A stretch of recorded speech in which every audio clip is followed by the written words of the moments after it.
godini. Evo koji su to najvažniji sportski događaji u ovoj godini koje ćete moći pratiti na programima RTS-a. Najznačajniji događaj u 2012. biće naravno Olimpijske igre u Londonu od 27. jula do 12. avgusta. Najbolji sportisti sveta borit će se za olimpijska odličja. Početak 2012. godine obeležit će evropska prvenstva u rukometu i vaterpolu. Već 15. januara u našoj zemlji počinje 10. evropsko prvenstvo za rukometaše. Sve najveće zvezde ovog sporta igraće u 4 grada Srbije, a naši reprezentativci imaju 2 cilja, medalju i mesto koje vodi u olimpijske kvalifikacije. Vaterpolisti Srbije će pokušati da dođu do još jednog evropskog zlata u Holandiji od 16. do 29. januara. U centru pažnje fudbalske javnosti biće Poljska i Ukrajina. Evropski šampionat održava se od 8. juna do 1. jula. Gledat ćete ga na programima RTS-a, ali bez nervoze, jer fudbaleri Srbije neće igrati.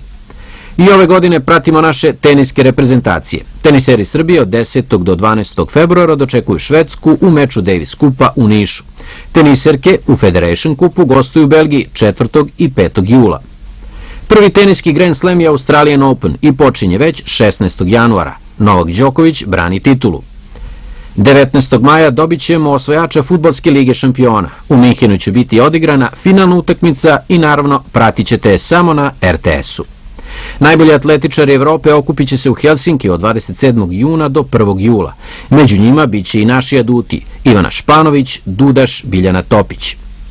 A u maju očekujemo evropska odličja od plivača. U Antwerpenu od 20. maja počinje evropsko prvenstvo uz učešće Nađe Higl, Čavića, Lenđera, Silađija. I u 2012. pratimo svaku utakmicu fudbalske reprezentacije Srbije. 7. septembra počinju kvalifikacije za sledeće svetsko prvenstvo 2014. Naš prvi protivnik, selekcija Škotske.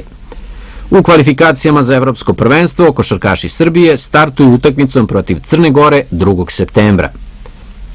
Naravno, pratit ćemo i obe naše odbojkaške selekcije na kvalifikacionim turnirima za olimpijske igre.